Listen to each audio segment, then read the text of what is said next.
Graça e paz, amados irmãos, é bom ter vocês aqui mais uma vez na nossa EBD, Esperança em Tempo de Quarentena. Feche seus olhos e vamos orar ao Senhor para dar início à nossa EBD. Estamos aqui, ó Pai, em sua presença nesse momento, agradecidos ao Senhor, ó Pai, por mais uma oportunidade que o Senhor nos dá de podermos glorificar e exaltar o seu santo nome, ó Pai, e que possamos, ó Pai, nesse momento, abrir o nosso coração, ó Deus, para receber do Senhor a sua palavra. Que a sua palavra faça morada em nosso coração e nos ensine, ó Pai, a maneira certa de viver, em nome de Jesus. Amém, Senhor. Meu irmão, esse é o nosso terceiro estudo da nossa escola bíblica online. É muito bom saber que você está aí participando e estudando juntamente conosco. O tema da nossa EBD de hoje é comunhão que resiste ao distanciamento. Comunhão que resiste ao distanciamento. Abre sua Bíblia em Efésios capítulo 4, do verso 4 ao verso 6. Efésios capítulo 4, do verso 4 ao verso 6, que está escrito assim: pois há um só corpo e um só Espírito, assim como vocês foram chamados para uma só esperança. Há um só Senhor, uma só fé, um só batismo, um só Deus e Pai de tudo, o qual está sobre todos, em todos e vive por meio de todos. Quanta beleza, meu irmão, e força nesse texto pequeno que a gente acabou de ler da palavra de Deus. A maneira como a sentença é escrita em Efésios 4, de 4 a 6, reforça a necessidade do autor, né, em destacar que a unidade é elemental, básica para o crescimento da Igreja de Cristo. A igreja é a reunião deste povo que foi chamado para a comunhão, para a unidade, para o avanço do reino de Deus aqui na terra.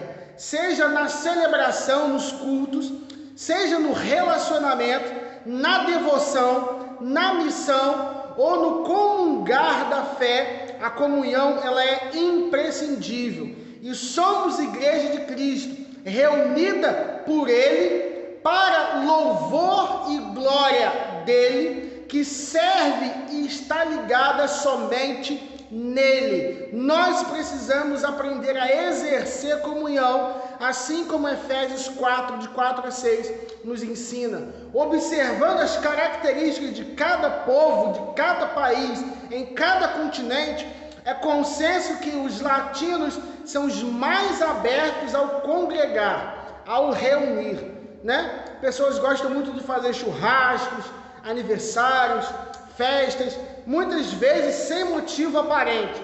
Fazem parte do cotidiano de muita gente apenas o fazer festas, o estar junto, e isso é importantíssimo. Pessoas que gostam de sentir o calor do próximo. Com o povo brasileiro, isso não é diferente, né? Há quem diga que somos o povo mais acolhedor do mundo. O Brasil é a nação onde todos são bem recebidos em suas casas, né? Bem tratados. Aqui no Brasil, as reuniões mais formais terminam com boa conversa ou com futebol, né? A comunhão, ela é essencial. Gostamos do calor da relação, das conversas no olho a olho, de um aperto de mão, um grande e forte abraço na chegada de uma pessoa e na despedida dessa pessoa também. Por isso tem sido muito difícil viver esse momento que nos impõe o distanciamento social como forma de demonstrar amor e respeito e carinho pelo próximo. Mas o texto de Efésios, ele é cirúrgico e nos ensina que a comunhão é algo divino, é algo sagrado, é um dom de Deus que fortalece os laços do amor, mesmo quando não estamos tão próximos. Por isso é possível estar em comunhão mesmo afastados. Nós precisamos aprender a estar em comunhão mesmo afastados. Existem muitas pessoas muito individualistas que apenas gostam de receber uma ligação, uma mensagem, mas não ligam para ninguém e não mandam mensagem para ninguém. A comunhão bíblica que nós acabamos de ler em Efésios 4, de 4 a 6, ela precisa existir, embora o distanciamento esteja sendo imposto. E nós vamos aprender nesse momento algumas instruções acerca da palavra de Deus para estarmos em comunhão. Em primeiro lugar, comunhão ela é vital para a vida. Comunhão que é vital para a vida. É importante lembrar que o apóstolo Paulo escreve esta carta de Efésios enquanto ele estava preso, enquanto ele estava detido. É evidente que privação da liberdade e consequência mais grave do que estar preso, mas não é a única a privação do relacionamento. É muito agressivo para o indivíduo que está nessa condição. A solidão é um mal que consome o ser. A solidão ela é algo que traz angústia, traz outros males como a ansiedade, a baixa autoestima, traz outros males também que podem fazer com que a pessoa perca a habilidade, de desenvolver novos relacionamentos. E por fim, desencadear um quadro depressivo. Esse quadro de distanciamento, para muitas pessoas, tem sido prejudicial, tem feito com que as pessoas se sintam tristes, isoladas e deprimidas. Mesmo preso, Paulo sabia que uma igreja onde o individualismo impera está fadada ao fracasso e sufocamento, o que torna iminente o seu fim.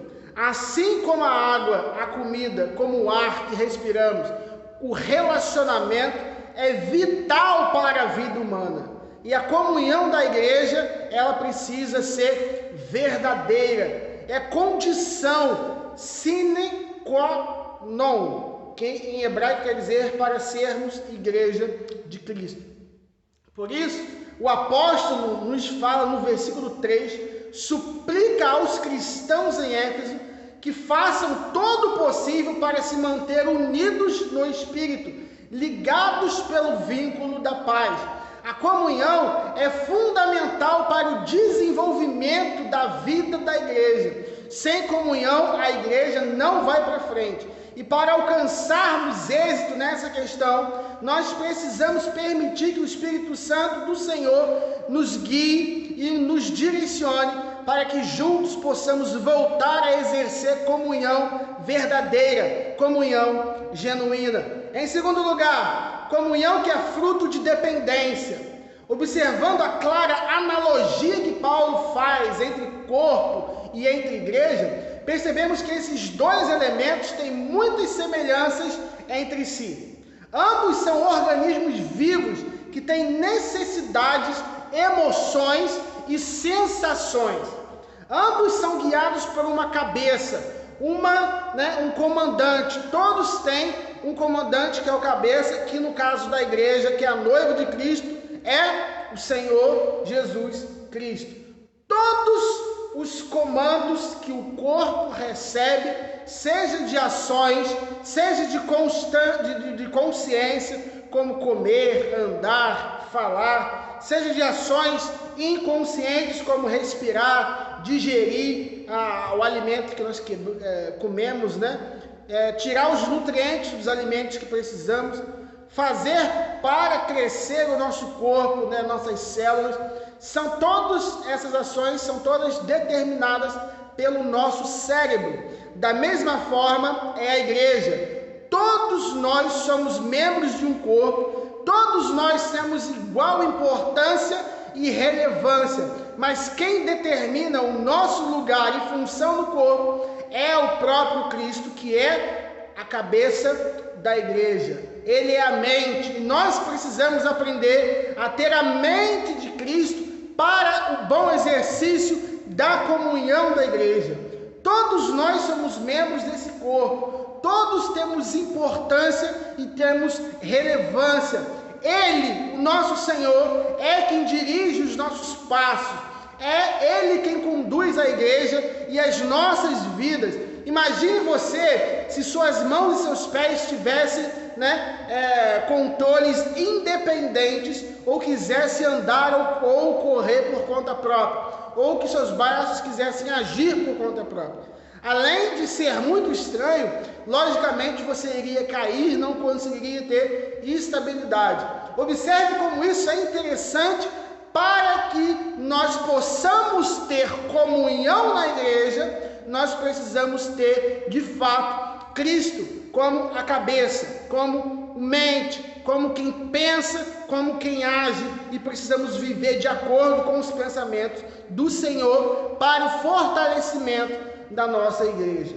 Todo o corpo precisa estar envolvido para que a corrida possa acontecer. Quando você faz ginástica, quando você corre, quando você se exercita, todo o seu corpo precisa andar em mesmo movimento para que você alcance o seu objetivo, o seu destino. Assim também não é diferente a igreja de Cristo. Todos precisam ter o mesmo pensamento, todos precisam ter a mesma engajação pelo amor à obra de Cristo para que a igreja dê certo. Todos precisam pensar juntos, todos precisam agir juntos. A obediência, ela é imprescindível. O amor pela obra do Senhor é imprescindível. E tudo precisa andar de acordo com o cabeça, que é Cristo, e com tudo o que Cristo quiser para o desenvolvimento da igreja. Todos trabalhando num movimento de independência para alcançar a linha de chegada, isso não dá certo. Todos precisam ter, seguir uma liderança, digamos a liderança de Cristo, a liderança que Deus instituiu para o desenvolvimento e avanço da igreja, precisa ser observada e obedecida.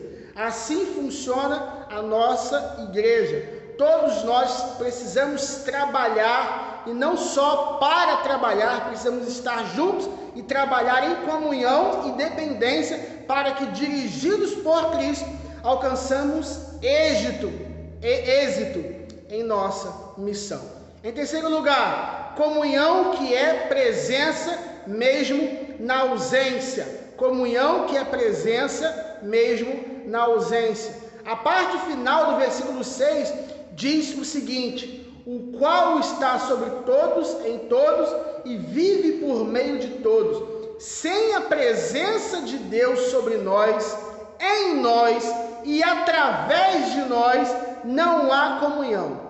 Os nossos irmãos que tiveram o privilégio de conviver com Jesus Cristo aqui na terra, aquelas pessoas, os discípulos, os apóstolos, eles que viveram, principalmente os discípulos, tiveram que, após a sua partida, aprender a ter comunhão com Deus.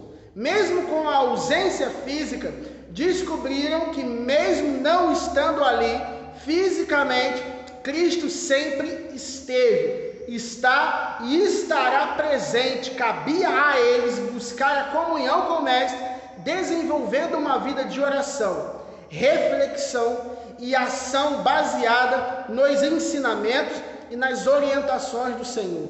E nós, como igreja, aprendemos a ter comunhão com Deus, estamos juntos no templo, nos cultos, nas reuniões, e isso é muito importante. Mas não é mais importante do que você ter a sua comunhão com Deus na sua casa, do que você ler a sua Bíblia no seu lar, do que você ler a sua Bíblia, e entender aquilo que Deus quer falar no seu coração e não aquilo que você quer ouvir.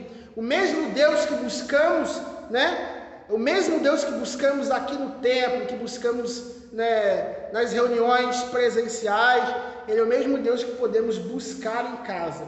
Nós precisamos aprender a abrir o coração para receber de Deus e aprender a sentir a presença dEle no nosso lar também. Nós precisamos viver uma comunhão verdadeira, uma comunhão genuína. O mesmo Cristo, o mesmo Mestre estava ali com os discípulos, é o mesmo que está aqui conosco hoje, nos ensinando. Sinta a sua presença, mesmo que você não possa estar na companhia física do Senhor. Para a gente encerrar nossa EBD nesse momento. Em tempos de afastamento social, nós fomos forçados a olhar para dentro de nós, né? Olhar para as coisas que passavam despercebidas, coisas que iam perdendo a importância com o passar dos dias, mas veio, né, a pandemia, veio o coronavírus e com ele veio o fique em casa. Então, ao ficar em casa, ao ter mais tempo, surgiu uma nova oportunidade. Ou a gente estava na comunhão de Cristo, ou se aflorava o que já não estava no nosso coração já há muito tempo. Existem muitas pessoas que já estão em quarentena, em casa, já desde antes da pandemia, para você perceber o tamanho e importância que elas davam para a presença do Senhor e para a comunhão com Cristo. Eu quero acreditar que com o passar do tempo, esse momento que vivenciamos possa fazer a gente crescer cada vez mais.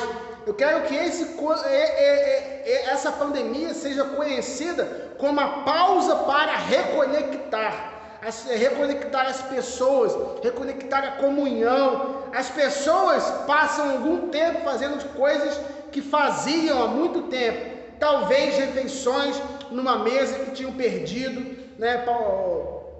Tinham perdido espaço para a televisão, né? Às vezes as pessoas voltaram a se reunir em família para almoçar, para jantar. Talvez um jogo de tabuleiro em família, talvez um banho de mangueira entre pais e filhos. Essa comunhão em casa precisa continuar pós-pandemia, pós-quarentena. Tomara que Deus, né? Tomara que que a comunhão seja uma dessas coisas que crescerão ainda mais pós a pandemia. Nós somos tenha o seu devido valor. Deus nos chama a olharmos para o que nos une, ao invés de para o que nos pode separar. Deus nos chama a olhar para Cristo, fazendo assim nossa comunhão resistirá tempos difíceis. Não somente o distanciamento, mas toda e qualquer outra coisa que se levantar contra nós. Precisamos aprender a viver em comunhão mesmo distante. Para quantas pessoas você já mandou uma mensagem nesse tempo de pandemia? Uma mensagem de conforto no individual, uma mensagem, né, de renovo. Para quantas pessoas? Para quantas pessoas você, né, procurou saber como estavam, o que estavam sentindo ou passando, ou você só ficou esperando receber de alguém e não fez nada por ninguém? Para você pensar e agir, eu quero te fazer algumas perguntas para introspecção, para você pensar e responder por si só. O que você está disposto a fazer para preservar a comunhão na igreja? O que você está disposto a fazer para preservar a comunhão na igreja? Segunda pergunta: tem pessoas que trazem prazer com a sua presença, outras com a sua ausência. Como você se vê? Como você acha que as pessoas te veem? As pessoas sentem prazer na sua presença ou as pessoas sentem prazer na sua ausência? O que você acha e como você pode mudar essas coisas daqui para frente? Terceira pergunta: a independência é fundamental para desenvolver a comunhão. Você se sente à vontade sabendo que depende de alguém? Sim ou não? Você depende de alguém? Em quarto lugar, Cristo é presença em todo o tempo. Na sua percepção, como estamos reduzindo essa presença como igreja? Vou repetir: Cristo é presença em todo o tempo. Na sua percepção, como estamos reproduzindo essa presença como igreja?